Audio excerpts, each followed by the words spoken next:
In this episode, I'm introducing something I've never actually shared publicly, but all of my clients know about. The identity map is my signature methodology of how I help my clients create a personal brand that is with structure, without compromise, and I'm going to walk you through part of it today. Welcome to the Brand Bridge, the podcast for heart-led women entrepreneurs who are ready to build a personal brand with structure without compromise. My name is Melissa, and today I want to talk about my methodology, the identity map. Now, just recently, I was mystery shopping myself with AI and just to see, what comes up about me, about what I do. And I was really pleasantly surprised, actually, that it was quite accurate in a lot of ways. However, there was one part that I was kind of like, really? Which it does make sense why it didn't find this information. It was basically saying that I'm not tactical enough and that I was kind of like a partial solution and that it didn't really see any kind of structures or frameworks that were associated with me.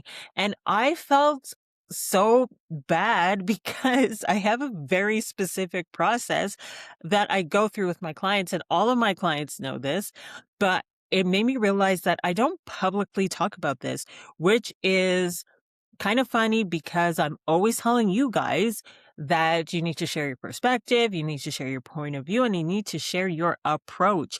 And so I think that I'm pretty good at sharing my perspective and my point of view about things, but I realized I don't talk about my approach enough. And so this is what we're going to do in this episode of the Brand Bridge. And so I want to, first of all, talk about what it is, what are the different layers of this framework. And then I want to actually ask you questions that I really do honestly ask my clients, and they can vouch for me when it comes to building their personal brand. So I'll be asking you 3 questions. So while I'm explaining the methodology, pause or go grab a paper, pen, so that you can answer these questions right now. So first of all, it's called the identity map, and there are 5 layers to this framework, and they are in a very specific order because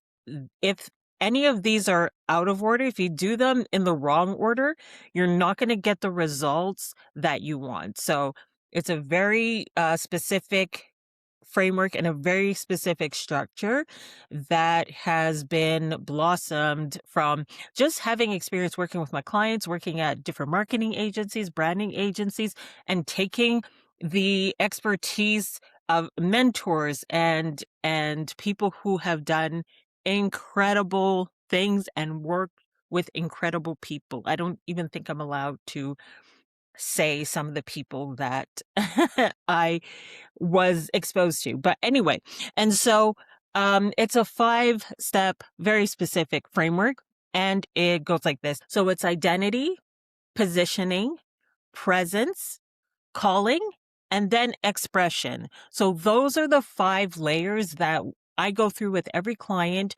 who works with me in my signature program, which is called the Compromise Free Brand Method. This is the framework that I use with every single client in that particular one-to-one done with you offer. And so today I'm just going to be asking you 3 of the about 10 or 11 questions that I ask in this section of the framework. And so, like I said, I hope you have your pen and your pencil ready because I want to ask you these questions to see what you say and what it actually brings up for you, because it's really important to think about these things and to really consider them. Because if you're feeling like I'm stuck, I don't know, like I just feel like it's hard for me to express myself. It's hard for me, like I overthink, I'm second guessing. These questions, along with the others, are there to really help you think about things. And I've had clients say many, many times, that I know them better than their best friend now. I've had clients say people have never asked me these questions before because they're very specific to help you get the answers that you need to build your personal brand, because that's what it's about. It's about who you are, not about what you do, because you need to know who you are so that it shapes everything else, and everything else in your business decision making becomes easier because you are so clear on who you are, how you're showing up, who you're here for, and all of those beautiful things. So now I know you're saying, Mel, okay, just get on with it. Just ask this the questions already. So here we go. Here's the first question. So the first question is, what did you want to be when you were a kid? Now, on the surface, don't overthink this. Just write down whatever it is that you wanted to be, that you thought you were going to be, whether it was Superman, whether it's you wanted to be a teacher or musician, whatever it is, just write it down and just take note of, did that happen? Did that not happen? And where are you? How do you feel about thinking about this question? As a child, you wanted a certain thing, even if even if you said, I wanted to be Superman or Superwoman when I was a kid, just think about it. Don't overthink it. Just write it down and just think about how it connects to what you're doing now or what you feel called to do now. You might actually be surprised with all of these questions, but you might actually be surprised what this triggers in you, what this brings up for you. And you might even see the connection now, or you might not see it right away, but just think about it. And you don't have to have all the answers in this moment, but just write down what is coming up for you. What was that thing? And how does it look like now? You might be saying, well, I wanted to be a musician, but I'm an accountant now. And you might not see the connection, but there is always a connection, because I feel like when you were a kid, you are so much closer to what your dreams are, what that creativity and that expression was. And so when we get older, we kind of get taught that you have to be sensible, you have to do the right thing and make the right decisions. But there's something childlike that stays in us that's kind of dormant, that we don't always know how to access. So I'm giving you the permission right now to access that thing and to think about it and to see how it's showing up in your life right now.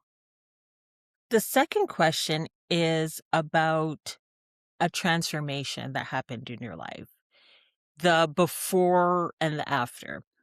What was that moment? What was that situation, that circumstance where you just made a decision that changed you, that changed the trajectory of where you were going, that changed how you look at things, how you see things? What was that moment? Write down that moment that you discovered something about yourself, and write down some adjectives that describe that moment. So, were you scattered to focus? Did you feel invisible to seen? Did you feel lost? And then you had a moment that now you feel called to do what you are here to do, what you feel called to do, what you are passionate about, and what lights you up. What was that moment? Just write down some adjectives, like I said, to kind of describe the before and after. So, like I said, scattered to lost, um, unseen to, heard.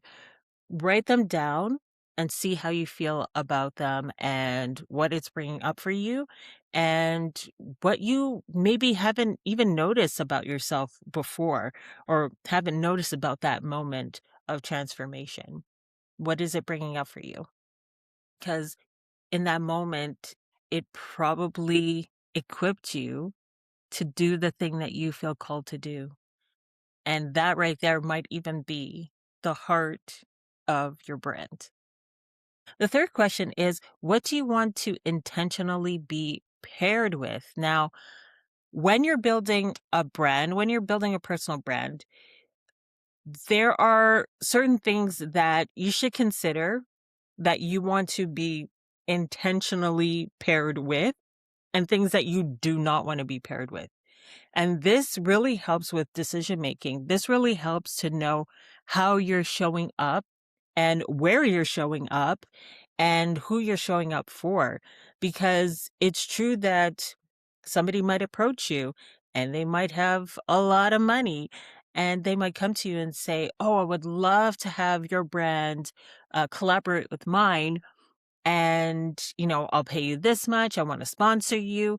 And you might get all excited, but then you might find out that they sell cigarettes to kids. They have this new brand of cigarettes that they're selling to 10 and 12-year-olds because they got to get them early. Like, what decision are you going to make? Are you someone who values, integrity? Are you someone who values, um, just not selling cigarettes to kids. Like, what is it that you wanna be paired with? Like, when people think about you, what do you want them to think? What do you want them to feel? What do you want them to know? Do you want to be, let's say you're a life coach. Do you want people to know that you are there as like a comforting source of wisdom, of a guiding light in people's life? Like, what are the words that you want to be associated with when people think about you? What do you want them to think? What do you want them to feel? So I want you to write those down. And again, just see what is coming up for you. What is happening in your body when you are thinking about these things? And you might have a collab coming up and now you're like, "Oh, wait, actually, I don't know if I want to collab with this company anymore because or this other creator or whatever it is." It doesn't mean because someone is, in your industry that, or like someone has a business that kind of um syncs with yours in some way, that you have to do it. And I think that sometimes when we're building and growing our brands, we kind of feel like, well, I don't want to turn down anything. But this is part of building your business, is making tough decisions when you see that, maybe sometimes when your bank account's not, there's a few zeros missing on the left side of the decimal.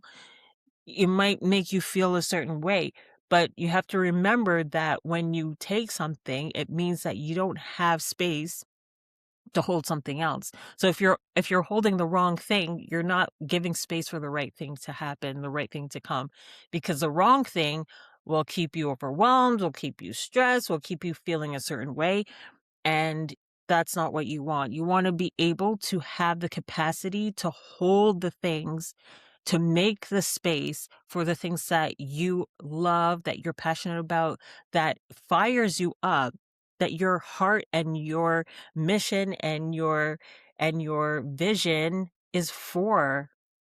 If you're too busy holding space for other people, that it's not aligned, you're not allowing the alignment to happen, because now your lens, as I say, is dirty, because now you're seeing through frustration, anger, whatever it is, and you want a clean lens. And a clean lens is when you're feeling joy, when you're feeling good, when you're fired up, when you're just loving what you're doing.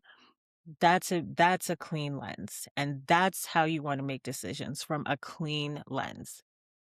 So I want you to look at everything that you wrote down and see how it is aligning to your brand right now. Maybe you're seeing seeds of your calling. Maybe you weren't sure what your purpose or your calling or your business was really founded on. And now you're starting to see, maybe you're starting to see the transformation that you bring to people. a little bit more clearly. Maybe you're seeing your brand's emotional core, emotional heart, the heart of why you do what you do. Maybe that's becoming more clear. I would love to know how you're feeling after this exercise. Did it bring up for you? What did you notice that you didn't notice before? And again, these are only 3 questions of in the strategy session, there is a lot of, I call it a mapping session. There are a lot of questions that I ask, and these are just 3 of them, but they're powerful and they're hopefully getting you thinking about, your next step, what you want to work on, what you need to work on in order to create a business, create a brand that's aligned to who you are so that you can serve the people that you feel called to serve. So I just want to end this by really encouraging you to go where you feel called to go, even if to other people it doesn't look like it makes sense, or they don't think that what you're doing is sexy enough, or that people don't think that what you're doing is good enough. Because it's so easy to get off track. I was speaking to someone who kind of was discouraging me in my walk in some ways, and just saying that, this kind of work that I do, that maybe, it's not cool enough, it's not sexy enough, it's not good enough, and that people wouldn't pay for it. But and because of that, like, I kind of changed what I was talking about and how I was showing up a bit, but it just felt off. It felt like I'm not being true to myself and what I actually have on my heart to do and who it's for. Does that sound familiar? That might be how you're feeling right now, that something just feels off and you can't quite put your finger on it. So I just want to encourage you that you need to just continue to find out what it is. Because if you're going to build a business, you should be building something you love. You should be doing work that you love. You didn't, chances are maybe you left corporate, and you left corporate for a reason, because you knew there's something inside of you that's bigger than you, that you need to share with the world and that you need to share with people. There's a group of people out there who are waiting for your solution, exactly the way you say it, exactly the way you deliver it. And people need to know that, and people need to be able to find you. You need to be able to show up with the right words and the right language, and to talk to the people whose heart is connected to yours. And so I would just really want to encourage you to stay on the path, to find the path if you feel like you're not on it yet, and just do what you have on your heart to do, whether it looks good, whether it looks sexy or not. There's people out there for you who need you. And I just want to encourage you and say to you that you are equipped, you are carrying enough.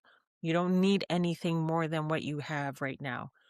And I hope that you see that. I hope that you know that in the core of who you are, in your internal world, that you are going to be expressing externally. I hope that you really carry that and know that is true. So, like I said, we just went through couple of questions in the first layer of my identity map framework methodology. And so I would love to know what you think, what came up for you. Leave comments. And if you're feeling like, you know what, I want to know where my brand stands right now, I'm not quite sure, I just want to know, how can I find out to see, like, maybe what can I work on right now? I have in the description a link to my free Clarity Brand Assessment quiz, where you can find out what you should be working on right now to take you to that next step, to know what you should be working on right now so that you can build a brand that's compromise free and that is aligned to you. So I hope this was helpful today. I know that the difference between clarity and feeling stuck is asking and answering the right questions. And maybe this is the first time somebody's starting to ask you the right questions. And I hope that it's opened your heart to see what is possible for you and for your brand. So I'll end it with what I always say, which is I hope that you live with heart, lead with purpose, and do both compromise free. Until next time, bye.